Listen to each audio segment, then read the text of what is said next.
शांति। आज 3 अप्रैल 2025 भारत में सद्गुरुवार है। Today is 3 April 2025 and it's Thursday in Bharat. आज की मुरली का जादुई रहस्य स्वयं को प्रेरणा देने के लिए magical secrets of today's Murli for motivating the self. आज की साकार मुरली में बाबा दवाई बता रहा है।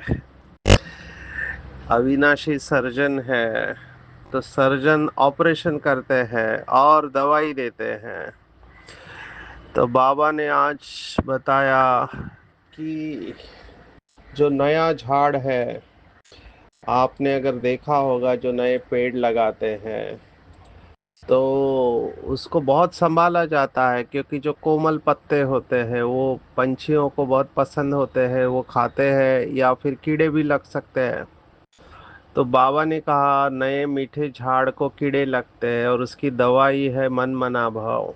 हम इसके गहराई में जाएंगे। दूसरी बात आज जो आई है बहुत इम्पोर्टेंट। बाबा के कुछ बच्चे, सभी नहीं कुछ बच्चे, मैं हर क्लास में पूछता हूँ माला में कौन आना चाहते हैं, तो सभी लोग हिम्मत नहीं करते हैं। लेकिन जो हिम्मत करते हैं और पास विद ऑनर होना चाहते हैं, बाबा ने उनकी निशानियां बताई है कि कैसे वो सभी सब्जेक्ट पर पूरा ध्यान देंगे। जैसे अभी 10th 12th के रिजल्ट लगे कुछ स्टेट में, तो सभी सब्जेक्ट में जो अच्छे मार्क्स लेते हैं वो टॉप आते हैं। यहाँ पर भी ऐसा है, सभी सब्जेक्ट पर ध्यान देना है, साथ में स्थूल सेवा भी करनी है। बहुतों को सुख देगा तो उससे मार्क्स जमा होती है, और साथ में ज्ञान योग भी चाहिए। दैवी गुणों पर अटेंशन हो तब पास विद ऑनर हो सकेंगे। तो हम पास विद ऑनर की गहराई में जाने वाले हैं। पिछले कुछ दिन पहले बाबा ने इन गेट और आउट गेट के बारे में बताया था। आ, आज फिर से गेट बाबा ने शब्द इस्तेमाल किया है। बाबा का फेवरेट शब्द है गेटवे टू हेवन, और आज बाबा ने उसमें और नई गहराई ऐड किया है। वो हम देखने वाले हैं। गोले के चित्र बाबा को बहुत पसंद है, तो उस चित्र के बारे में बाबा ने क्या कहा वो हम देखने वाले हैं। और बाबा कितना कॉन्फिडेंटली कहता है कि एक भी मनुष्य नहीं जिसको अपनी आत्मा का ज्ञान हो। आत्मा को ही नहीं जानते तो परमात्मा को क्या जानेंगे। डॉक्टर लोग भी समझते हैं वो सूक्ष्म है, शीशे में बंद करने से देख कैसे सकेंगे। कुछ ऐसे एक्सपेरिमेंट्स हुए हैं और मूवीज में भी ये एक्सपेरिमेंट्स दिखाए गए हैं, लेकिन उसको पकड़ना बहुत मुश्किल था और रहेगा। अभी तक हमारे पास टेक्नोलॉजी नहीं है कि आत्मा को दिव्य दृष्टि के बगैर देख सके। तो ये आज के मुरली के इम्पोर्टेंट पॉइंट है। फिर बाबा ने कहा कि बहुत इम्पोर्टेंट पॉइंट मुझे ऐसे लगती है, इसके ऊपर हमको ज़्यादा सोचना चाहिए, चिंतन करना चाहिए और उस अनुसार पुरुषार्थ करना चाहिए। वो ये है कि किसी भी कमजोर आत्मा को कमजोर नहीं कहना है। उनको हमेशा उमंग उत्साह बढ़ाना है, उनका पहले शक्तिशाली बनाना है और फिर बीज डालना है। ये मेरे हिसाब से इस समय का मुख्य पुरुषार्थ होना चाहिए, पालना देने का। पालना के ऊपर पूरा खेल है। ऐसी आत्माओं को बाबा से बहुत दुआ मिलती है, सभी से दुआ मिलती है। एक ही पुरुषार्थ हम करें सभी से दुआ लेने का, तो जीवन सरल हो जाएगा, इजी हो जाएगा, निश्चिंत हो जाएंगे। ये आज की पूरी मुरली है। हम शुरुआत करेंगे पास विद ऑनर। बहुत बड़ा लक्ष्य है, लेकिन अटेंशन से ये प्राप्त किया जा सकता है। बाबा ने ये बहुत बार कहा हुआ है, पीछे आने वाली आत्माओं में कोई विरले होंगे वो ये पुरुषार्थ करेंगे, क्योंकि पीछे आने वाली आत्माएं अभी बहुत काल का संस्कार होता है, उसको मोल्ड करने के लिए आपको बहुत वैराग्य चाहिए और अभ्यास चाहिए, साधना, कड़ी साधना चाहिए। तभी आप अपने संस्कारों को मोल्ड कर सकते हैं या परिवर्तन कर सकते हैं। बाबा समय समय पर इन बातों को टच करता रहता है। आज के मुरली में बाबा ने भोली दादी को रेफरेंस में लेते हुए ये बात कही हुई है। मुझे इस आत्मा का सचमुच में कमाल लगता है कि देखो बाबा मुरली में किसको किसको याद करता है। महारथियों को तो याद करता ही है, जैसे गुलजार दादी है, जानकी दादी है, प्रकाशमणि दादी है, मनोहर दादी। इनको तो बाबा ने मुरली में याद किया ही था, लेकिन साथ में भोली दादी को भी याद किया। तो भगवान के मुख पर किसका नाम आना, वो भी एक बार नहीं कई बार, तो इसका मतलब वो आत्मा बाबा से दुआएं ले रही है, बाबा उसका एग्जाम्पल दे रहा है। तो केवल स्थूल सेवा, भाषण करने की सेवा नहीं है। तो जो लोग समझते हैं कि हम भाषण नहीं करते हैं तो हमारा क्या पद होगा, तो वो आज की मुरली को ध्यान से समझे।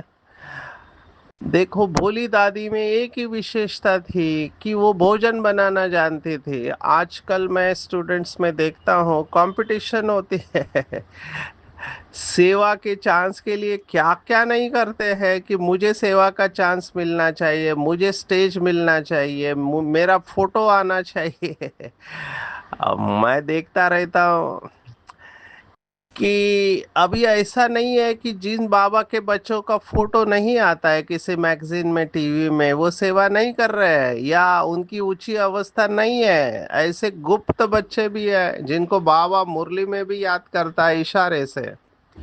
अभी दादियों को भी कई सारी बातें पता नहीं थी। बाबा ने देखो कुछ समय पहले अव्यक्त मुरली में कहा था कि ऐसी माताएं हैं, शायद भाई भी होंगे, हम नहीं जानते, पर उस मुरली में बाबा ने माताओं को याद किया था कि जिनका अनुभव अगर प्रेसिडेंट प्राइम मिनिस्टर को सुनाए तो उनकी आंखों से भी आंसू आ सकते हैं। माना क्या कर रहे होंगे ये पुरुषार्थ हम नहीं जानते। बीच बीच में बाबा और एक बात सुनाते हैं, जो शास्त्रों में कहानियां है कि एकलव्य की कहानियां, अभी ये भी बहुत मोटिवेशनल है। एक है जो राजा के बच्चे हैं जिनको गुरु द्रोणाचार्य सिखाते थे, अभी इसको लगन है सीखने की, लेकिन इनको वो सिखाने वाला टीचर नहीं मिला। ये वैसे ही है।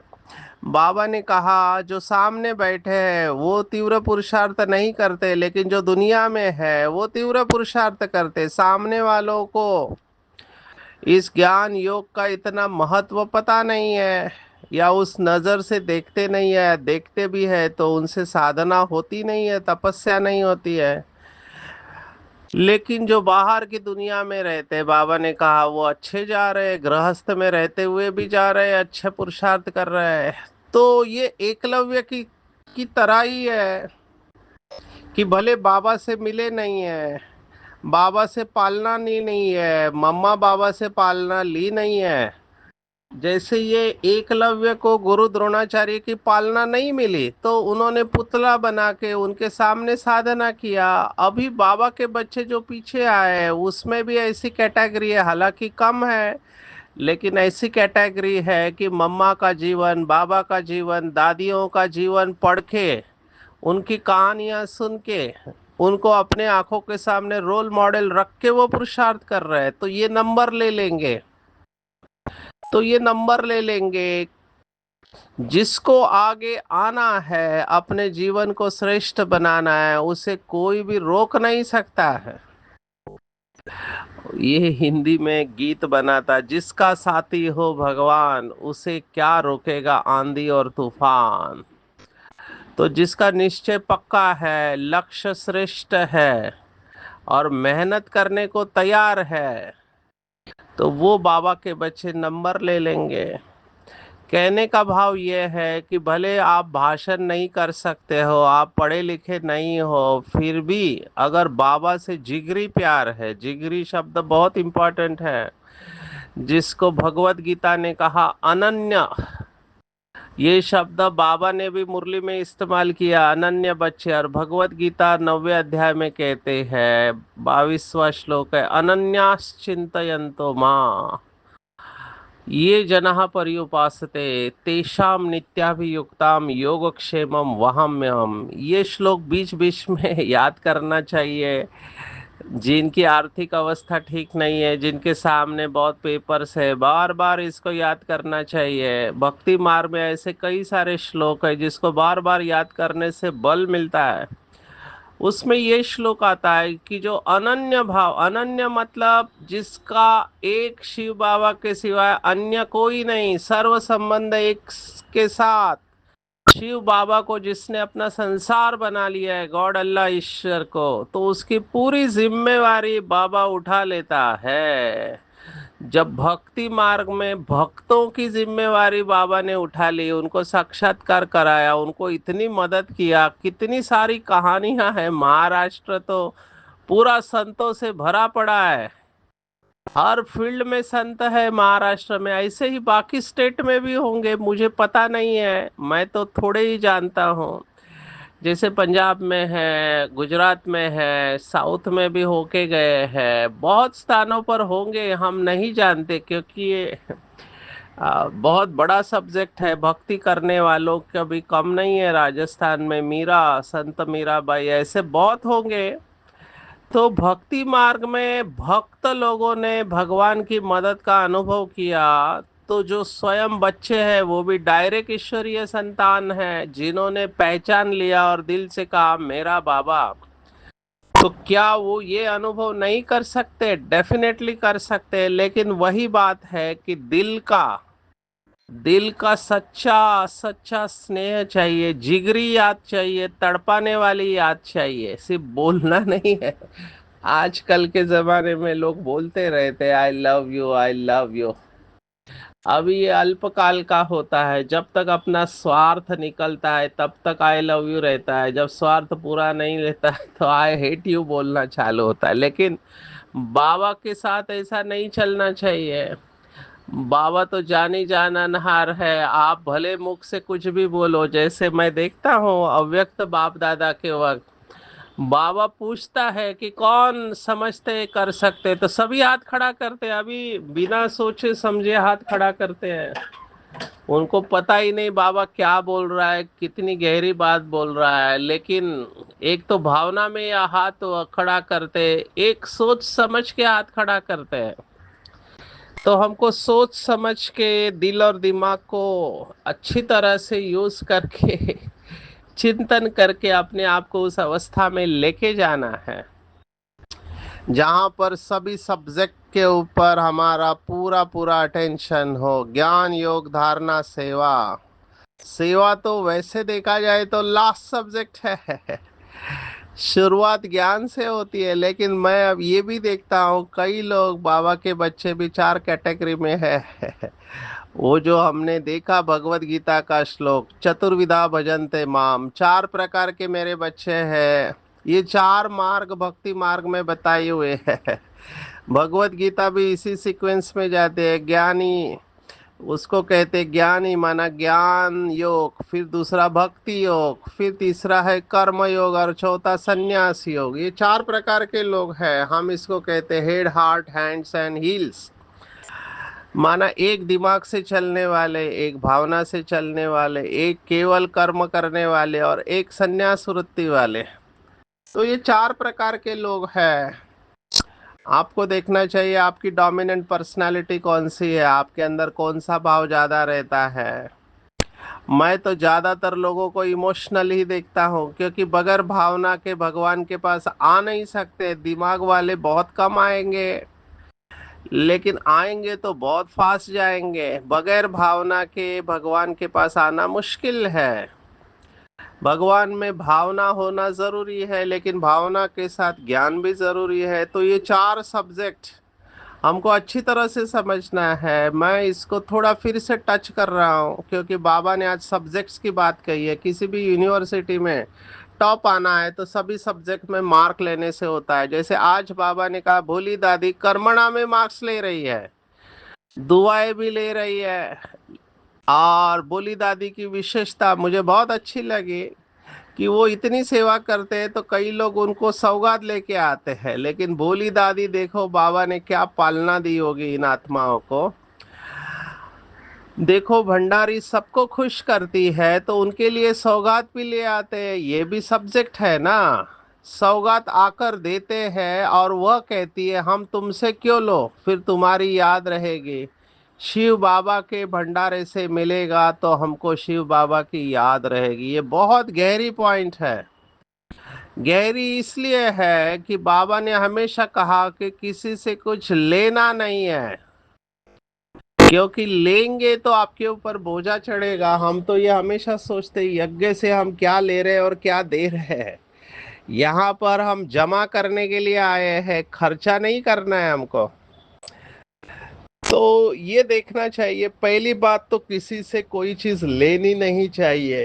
ये बहुत बड़ा कर्मों की गुह्य गति के अनुसार प्रिंसिपल है कि आप जिससे भी लेंगे कुछ भी तो उसकी याद आपको आएगी। समझो किसी ने ड्रेस दिया या कुछ दिया, जब भी वो ड्रेस पहनेंगे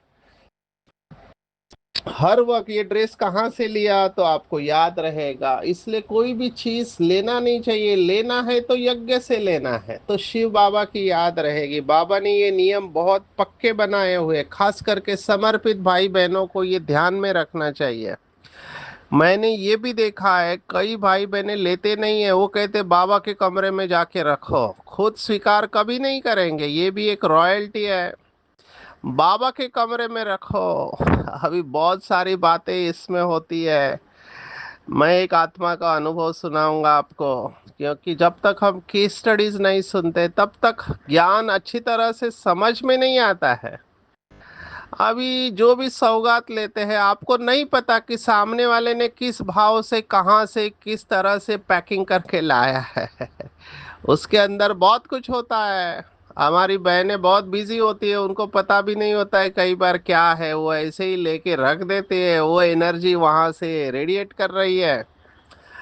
तो जिसको आप जानते नहीं है, इवन जानते भी है, तो उनसे भी सौगात जितना हो सके बहुत सोच समझ के लेना चाहिए। बाबा के सामने रखना चाहिए, उसको शुद्ध करना चाहिए, क्योंकि उसके साथ निगेटिव एनर्जी हो सकती है। एक सेंटर पे निमित्त आत्मा गई बाबा के कमरे में तो देखा बाबा के सामने बंडल रखा हुआ है नोटों का। तो उसे लगा किसी बाबा के बच्चे ने दिया होगा।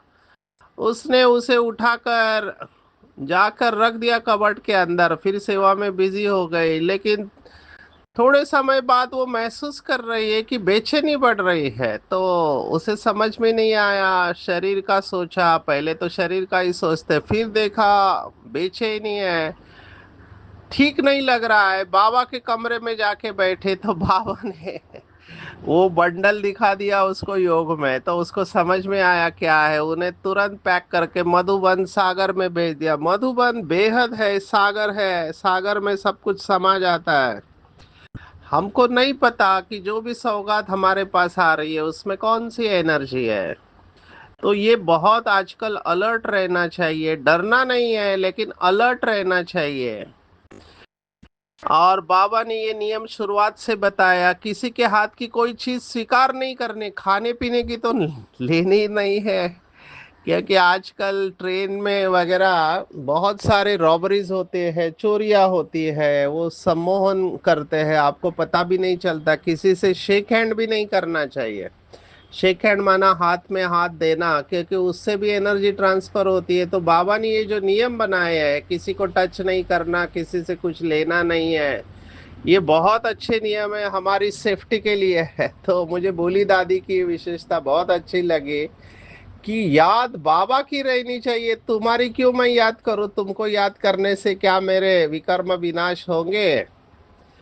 तो ये बहुत गहरी पॉइंट मुझे लगी। चारों सब्जेक्ट के ऊपर आते हैं कि ज्ञान योग धारणा सेवा, भले रिपीटिशन है लेकिन ये वर्थ रिमेम्बरिंग है। ज्ञान का सब्जेक्ट पहला आता है, बाबा ने कहा नया ज्ञान से बाबा की प्रत्यक्षता होगी। तो ज्ञान के सब्जेक्ट में 100 आउट ऑफ 100 इसका लक्षण है। ज्ञान को विजडम कहा गया है, माना समझदार, ज्ञानी अर्थात समझदार।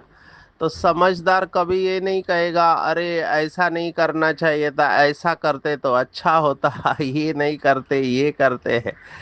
समझदार को कभी प्रश्न ही नहीं होगा। एब्सोल्यूट क्लैरिटी जिसको कहते हैं, स्पष्ट होगा अपने बुद्धि में, ये दिन है ये रात है, ये सत्य है ये असत्य है, उसका डिसीजन ठीक होगा। समझदार कभी किसी के पार्ट से डिस्टर्ब नहीं होगा कि ये पुराने होके ऐसे करते हैं, ये पढ़े लिखे होके ऐसे करते हैं, ये समर्पित होके ऐसे करते हैं। नो कंप्लेंट, क्योंकि ज्ञानी तो आत्मा है। ज्ञानी तो आत्मा का एक बहुत पावरफुल लक्षण कि वो सबको स्वीकार करेगा। कल हमने वर्कशॉप लिया दादर सेंटर पर, तो 25 लोग आए थे। अभी बाबा के बच्चे उसमें भी पढ़े लिखे हैं, तो बहुत अच्छा चिंतन रहता है। फिर जब लास्ट में एक्शन प्लानिंग रहती है, पूरा दिन का वर्कशॉप होने के बाद में हम उनको प्रश्न पूछते हैं कि आप यहाँ से क्या पॉइंट लेकर जाओगे, माना कौन से पॉइंट के ऊपर आप अटेंशन रखोगे। तो एक डॉक्टर ने बहुत अच्छा कहा कि बाकी सब पॉइंट्स बाद में आती है, पहले रिलेशनशिप में एक्सेप्टेंस आता है, स्वीकार करना है पहले। देखो बाबा ने भी हमको कैसे बदला, बाबा ने इसी तरह से बदला ना कि बच्चे तुम जो हो जैसे हो मेरे हो। बाबा ने हमारे अवगुण नहीं देखे, कमजोरी नहीं देखी, कमियां नहीं देखी। बाबा को पता है ये मेरे बच्चे हैं, कल्प पहले देवता बने थे, भले वर्तमान समय हलचल में है लेकिन मेरा है। बाबा ने इसी भाव से स्वीकार कर लिया।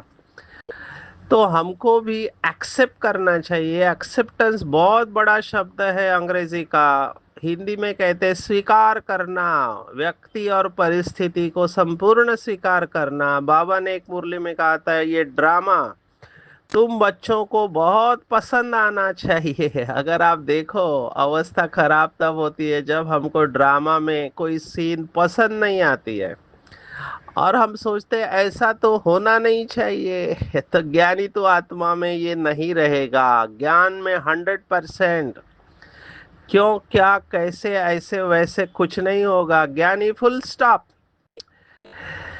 तो इसके ऊपर चिंतन करेंगे। दूसरा सब्जेक्ट है योग। टफ सब्जेक्ट मानते हैं इसमें, क्योंकि आप कितना भी भाषण कर लो, कितना भी ज्ञान की गहराई में जाओ, अगर आप शरीर से डिटैच नहीं हो पा रहे तो कोई काम के नहीं है। क्योंकि जब तक योग में अनुभव नहीं है तब तक संस्कार परिवर्तन नहीं हो सकते। जब तक योग में अनुभव नहीं है संस्कार परिवर्तन नहीं होंगे। और फिर कहेंगे चाहते तो नहीं थे, बोलना तो नहीं था, करना तो नहीं था, सोचना तो नहीं था, लेकिन फिर भी हो गया। ये योग की शक्ति की कमी है। तो योग के ऊपर तो बाबा के बच्चों की मास्टरी है। मैं देखता हूँ बाबा के बच्चे बहुत अच्छा लगन से बाबा को याद करते हैं। हम सबको करना चाहिए, लेकिन ये पूरा प्रैक्टिकल सब्जेक्ट है कि हमने पूरे ज्ञान को अच्छी तरह से समझा है। इसका प्रूफ शरीर से डिटैच होंगे। अगर डिटैच होने को टाइम लगता है इसका मतलब अटैच है देह और देह के पदार्थों में। ये क्रक्स पॉइंट है। अशरीरी बनना है।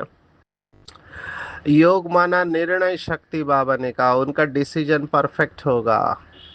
तीसरी पॉइंट है, योग के आधार पर हमारे अंदर ज्ञान गुण शक्ति आधारण होती है। जैसे आज बाबा ने कहा, सतयुग में शेर बकरी इकट्ठे रहते, क्षीर खंड होकर रहते, वहाँ लून पानी नहीं होते, माना नमक जैसे नमक और पानी वैसे नहीं होते हैं, आपस में बहुत प्यार से रहेंगे। ये धारणा से संभव है।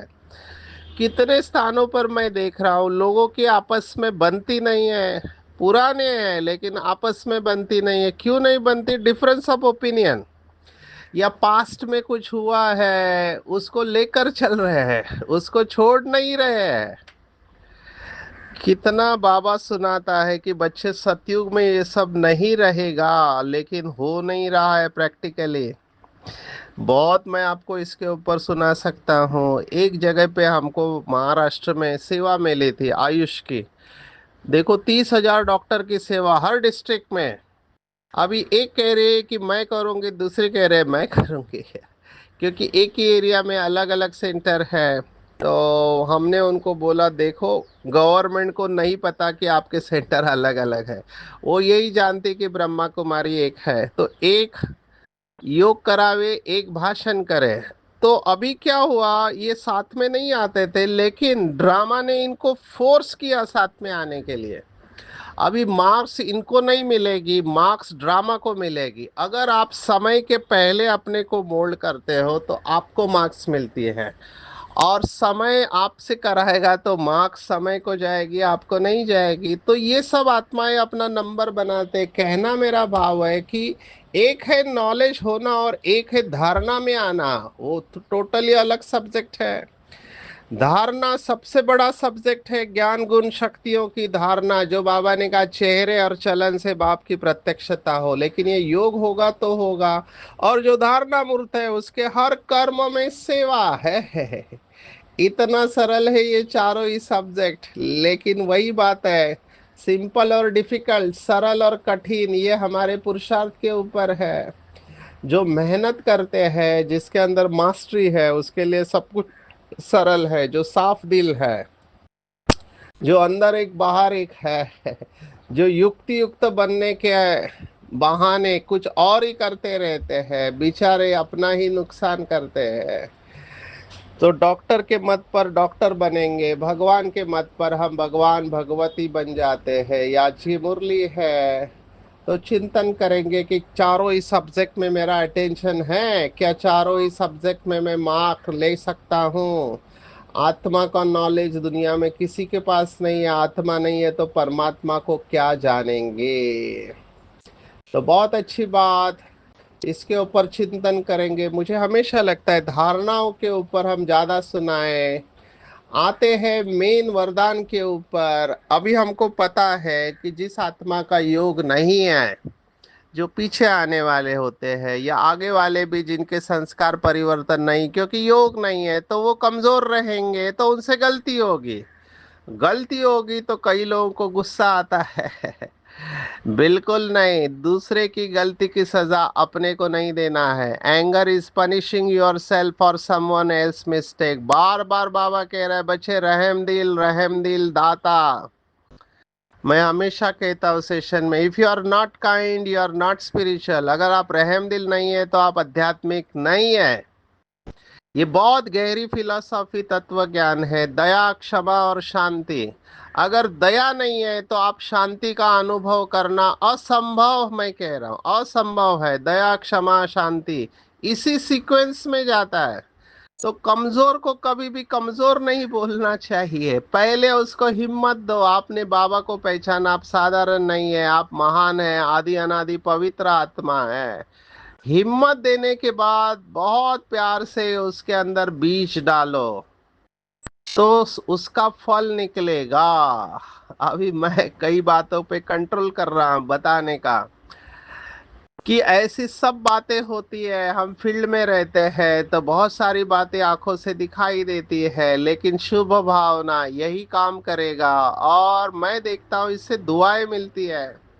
पहले मैं क्रोध को इस्तेमाल करता था, मैंने देखा मैं अपना नुकसान कर रहा हूँ, रिलेशनशिप खराब हो रहे हैं, दुआएं नहीं मिल रहे। अभी दुआएं लेके आगे बढ़ रहे हैं तो भरपूरता का अनुभव होता है, कंबाइंड स्टेज का अनुभव होता है।